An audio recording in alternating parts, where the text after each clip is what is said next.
Hey guys, welcome back. Alright, so in this video we are going to be taking a look at some of the actual features for the new Hades mod menu that Lucifer has put out, and we're also going to be doing kind of just a quick run through on how to actually download and install this mod, because I know people are getting a little confused sometimes when it comes to actual integration and which mods need it, and as far as what happens if you don't integrate it, which in the case of this mod means nothing will happen. You'll install the mod and it simply won't do anything. So it's a simple process, and if you see on the description of any mods from our server or Nexus or Mod Vault or wherever, and they do say they require integration, this process will be the same for any of those right there. So let's go ahead and you're going to head over to Nexus so we can go ahead and download Hades mod menu. And once we're over here, of course, just go ahead and click for the manual download, and you'll notice that it does pop up and it says that additional files are required. State of Decay 2 mod manager. So if you don't have that downloaded yet, just go ahead and click that, and it will actually take you over to Helos's mod integrator, which is his mod manager. And you'll just want to go ahead and download that. And download. And basically you can put it to wherever you wish. You know, I'm just going to download it to the desktop for now on mine. And the same thing goes once you have that. You can go back over here and just click download now, being you have the mod integrator, and slow download it. And we'll just put it on the desktop for now for the purposes of this video. Next, just head over to wherever it is you downloaded those files to, and we'll continue from there. For the purpose of this video, I went ahead and just put those into a folder that I had on the desktop for test. And then make sure that you do go ahead and actually unzip them by just right-clicking on them and clicking extract all. And they will extract both the integrator and the pack out of those zip files. And then after that, you're going to want to go ahead and just run the mod integrator.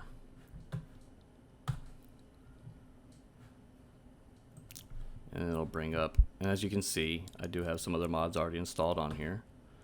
And all you're going to have to do is just take and drag and drop this onto the actual mod integrator itself. And when you put that on there, you should automatically see the mod integration pop up. If for some reason you don't see that, just click create integration pack and it will create the pack there. But that's it, you're done with that part. The integration is installed, and now you can move on to just running the game. So you can just close that out and go ahead and start up State of Decay 2.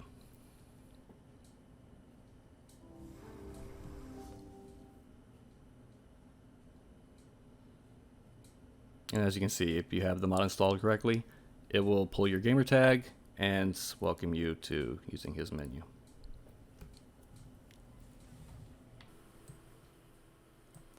So first things first, we always advise you to please back up your save. Anytime you're changing aspects of the save itself or even characters to your community, you always run the risk of possibly corrupting a save or breaking characters. So I don't care if you do it manually by going to the location of the save, right-clicking on it, just creating a copy, or if you actually download the tool that there is actually a link for in this mod itself and using that. But either way, always have a backup, because you never know what's going to go wrong. This is modding, and it's not exactly an exact science sometimes. So that being said, the way you're going to open and close the mod menu is going to be with the same key, either F8 or insert. Some keyboards may actually say just INS on them instead of insert, or the F8 key. But go ahead and now, especially if you're using controller, just bring up some kind of a menu, whether it be your weapons or the actual radio call, whatever. And then go ahead and press insert. And the reason I tell you that is just because that way it actually pops up the mouse cursor itself. But go ahead and press insert. Now, there will be a couple of things I'm not going to go into great detail on for this particular video, and that's for the simple fact that the features are not completely flushed out yet, and it's something that I would rather not contribute to you accidentally breaking a character or corrupting a save. And those things are going to be the animation menu, as well as the traits. Now, he is working on these to perfect them a little better, but as of right now, if you don't know what you're doing, I would really just say stay away from them. If you end up removing a trait that is a debug descriptor trait for your character, you will end up with a shell of a character that does not function correctly anymore in the game. The legacy missions are not going to spawn for that character. If he's a leader, you will never be able to complete the game. Basically, it can just crash once the last mission actually finishes. As of right now, whenever you pull up the actual traits menu, you'll notice it just says character trait instances. This is how basically the engine is referencing the traits in game whenever they're pulled up. And unless you really just feel like taking the time to go through them one by one to actually see which trait is what, it's not something I particularly care to try to push you into doing right this minute. So I would say that unless you really know what you're doing, leave this alone. And I mean, if you're that determined to just go with it anyways, you can go ahead and come to our Discord, and there is a spreadsheet that Helos has posted that does list traits as well as basically everything else you could possibly want in the game. The only issue is that spreadsheet has not been updated for probably 4 or 5 updates now, and the new traits that were added are not going to be in there, and traits that were removed are still going to be showing in there. So it's just best for now to, unless you really just start feeling brave about it or you know what you're doing, to leave that alone, because you will have to look up those traits to actually put them in manually right here to add them or remove them. You can do certain stuff like go ahead and get your current trait count for each character, really just if you're curious about it right there. And 221 is, yeah, that's about right for this character because he's a little OP. But other stuff on here, like if you choose to go with the Immortal, no injury. Come on, shut up. Let her finish talking. Okay. No trauma, no fatigue, plague immunity. Infinite health is not working right now, I don't believe. But stamina, no plague. You can set those Immortal settings on there. You can go ahead and unlock all radio calls or relock them if for some reason you so choose, as well as reset the radio cooldowns if you have any attached to your community at that point. Here is where you can go ahead and click, and if you do this, it will actually take you to the Nexus page to find Balago's tool right here. This is his save backup tool, and you can actually adjust it to save every few seconds to every few minutes if you so wish, and it will create a backup on that time schedule. Basically all you would do is point it at to where the save is, and it does the rest for you. Like I said, you can also do it manually just by going to the save, right clicking on it, and then doing a copy. But we'll get out of that for now. Now, stuff that we will be working on this is, we're just going to take a brief look at some of these other menu options here. So if we go into, say, appearance mods, and something like this is going to be kind of fun because you can actually, let's see here, we'll adjust this guy so you can see his face a little better. But you can go ahead and load the zombie. She just does not stop talking. But you can sit here and load the zombie head. And then, of course, if you want to go with something like the green,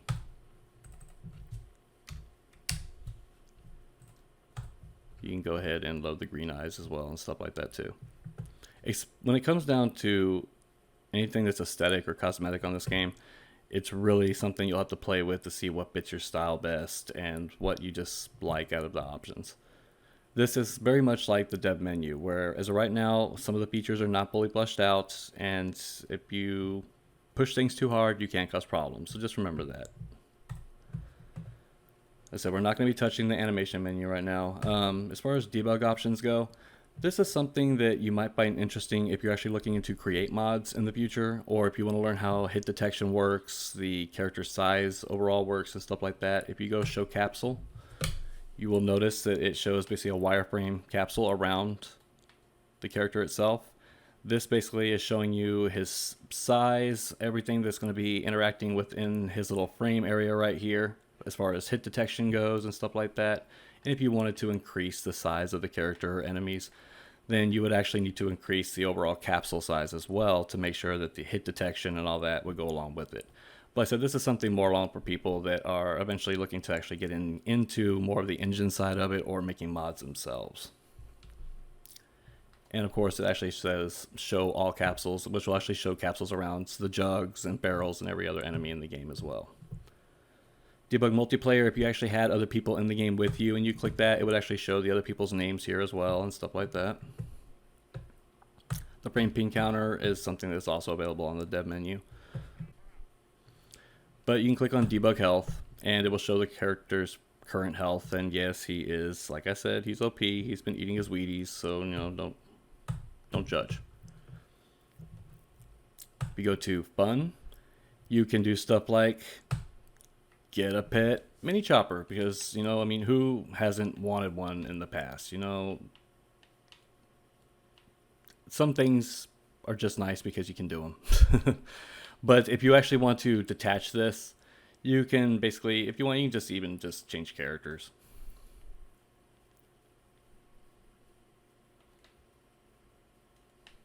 And it will leave the helicopter there, but it will no longer be attached.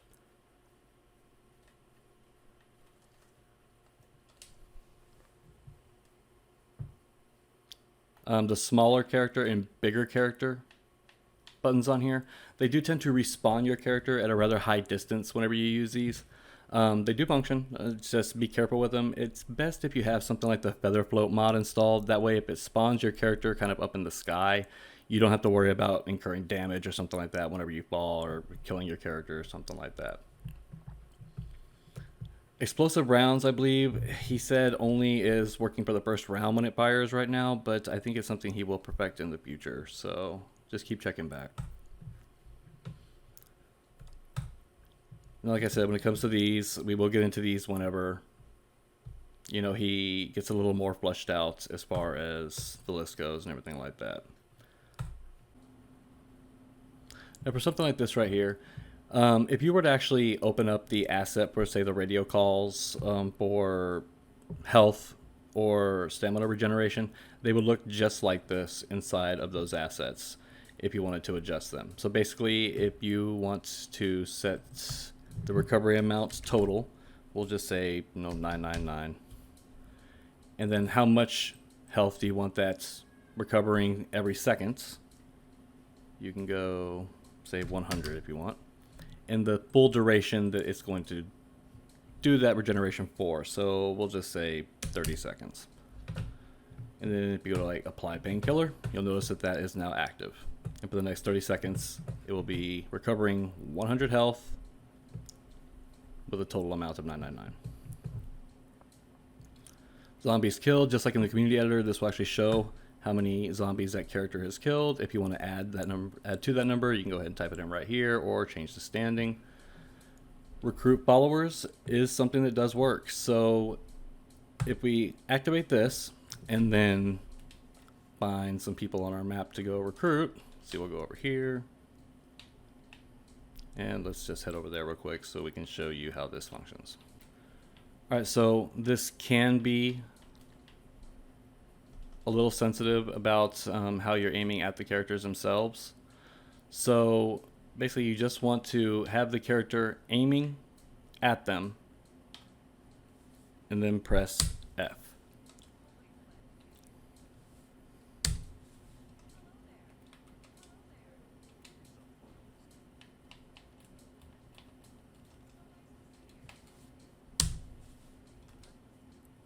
And as you can see now, she's a follower.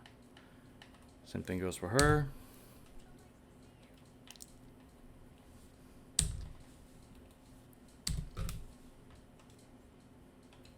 Sometimes it just helps if you aim at them. I don't know why, it just sometimes is like that.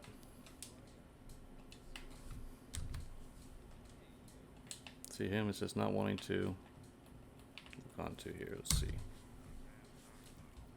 There it goes. So now all three of these people are now followers. And just like any other follower, they will just basically go where you go and, well, provide the best possible backup that the AI on this game can really give you. Okay. As you can see, the AI is not exactly going to provide any better backup than what it already has. But now if you want to dismiss them, you will just need to dismiss them one at a time. So you would just talk to them and click dismiss, dismiss, and dismiss. but that's all there is to it. Now, one character that you can recruit that can cause some issues is going to be Cash Beaumont. Mainly if you have active bounties going and you have him as a follower, sometimes I personally have found that it will not let you claim the rewards for those bounties while he is an active follower with you. If you do run into that problem, you can simply exit out of the game to the main menu, come back in, it will reset Cash back to his normal enclave setting, and you should be able to collect everything just fine then. But outside that, if he's actively on a mission with you, it does kind of take away sometimes his ability to reward you for whatever it is you just earned. So just keep that as a heads up.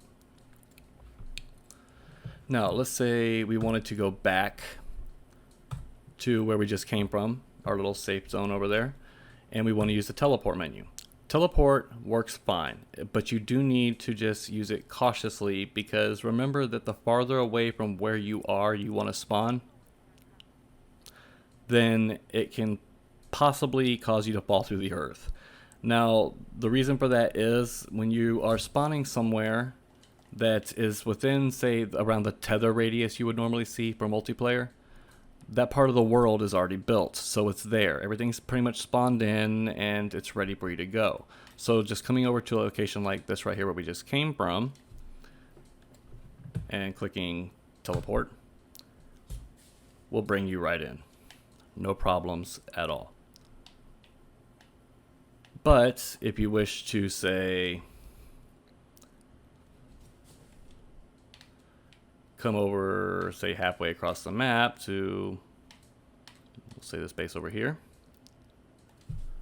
and then attempt to do it, you'll first notice that it's going to take it a minute before it tries to load, and it's trying to build the world very quickly of where you're trying to spawn into, and this is what's going to happen. You'll end up with a great view of basically the ass of the game from underneath. So just be careful on the distance that you're actually using. Now, I do have the Featherfall mod installed, so he's going to sit here and float down very slowly. But unless you're just interested in getting a look at basically what's under the hood of the map that you're on, then it's best to keep at least within the tether range of where you're going to be teleporting to, and just taking small leaps that way. Something like this happens, waiting for everyone to like this, you can go ahead and take that opportunity to bring up the menu and, you know, spawn in a vehicle if you wish. And, you know, this is pretty point and click, self-explanatory.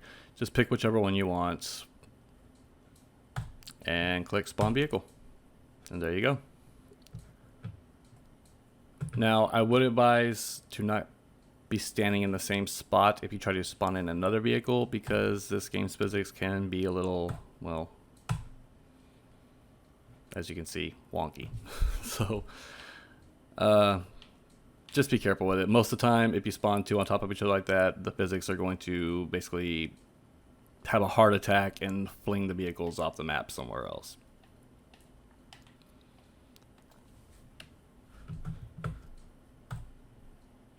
Be back up here. See here. Now, the player menu itself, if you had like multiplayer on and stuff like that, this right here would actually be showing the other players as well, but we don't have that active right now.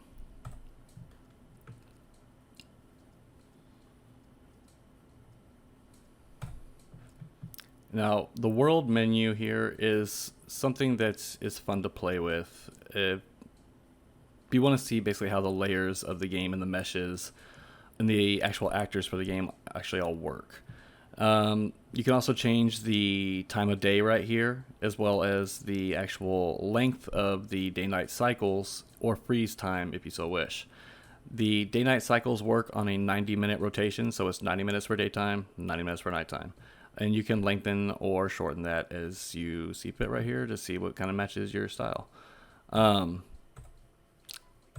If you activate these and then pause it, you can actually pause the exact time you want it to stay, and that will basically keep it set to that time until you change it.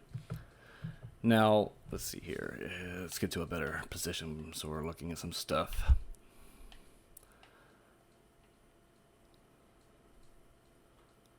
So while we're looking here, if we were to go to destroy all ground items, all mesh actors, all containers, then when you actually come out of this, you would notice that the game actually does look much different than it did. Even the backgrounds, the trees are uploading. And certain things have been removed. Like I said, this is more stuff that's kind of fun to play with if you ever plan on dealing with the game from the engine side and stuff like that, and you want to see how things actually work and the difference you'll see when removing some of those actors from the game.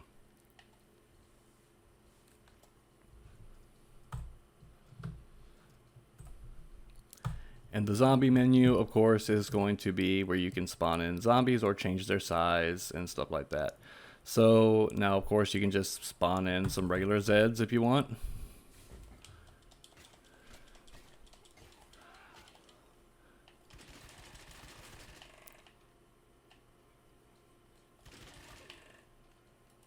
Clear out these guys.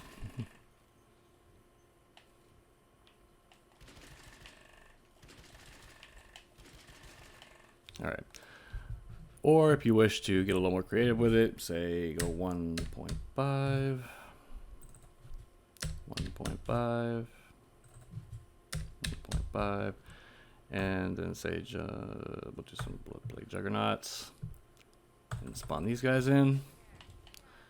You'll see that they are larger than life. And there they are. If you go too large with them, they will usually fall through the map just because their feet can't get a good grounding on where they are, and they'll just go right through.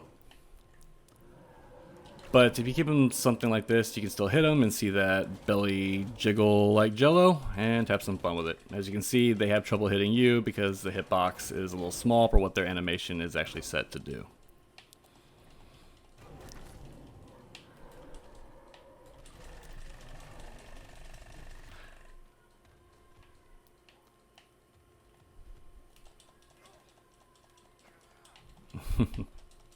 Get out of that. Okay.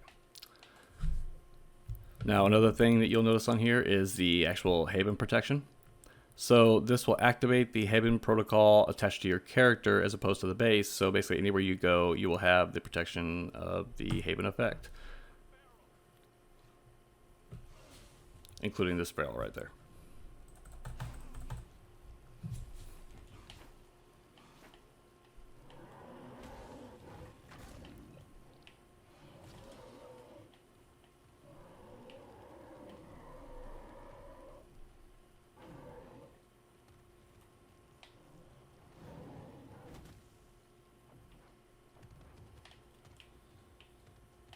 And that will stay active anywhere you go on the map.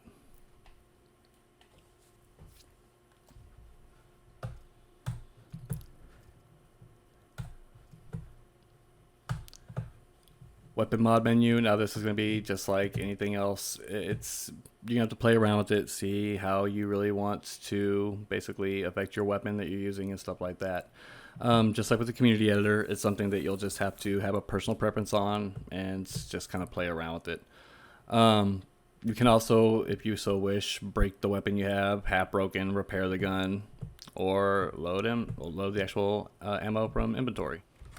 And on a final note, I do want to add in that we are extremely appreciative of the entire State of Decay 2 community as a whole. You guys have been awesome in the love and support you have shown us for over 3 years now. And keep in mind that anytime you come and you use one of the tools that we have, or the community editor, or the cheat engine and the cheat table, and any of the mods, that these things do take a long time to learn and to perfect and to update. And we have an awesome support staff that helps us keep these things running 24/7, 365 days a year. There is a lot of time invested into this entire community as a whole, as well as the mods and keeping them going and updating them with every game update.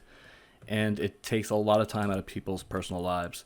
So we really hope you appreciate it, and never hesitate to hop in and drop some suggestions to us. Tell us what you like or don't like, and we are always looking to hear it. We're always looking for new eyes too. If people want to learn to become modders, don't hesitate to ask questions. Ask to hop into a BC with any modder that's around, and most of the time, if they are available and have the free time, they are more than happy to hop in and explain things to you. But that's pretty much going to wrap it up, guys. Till next time, this is Texas Digital Gaming. out.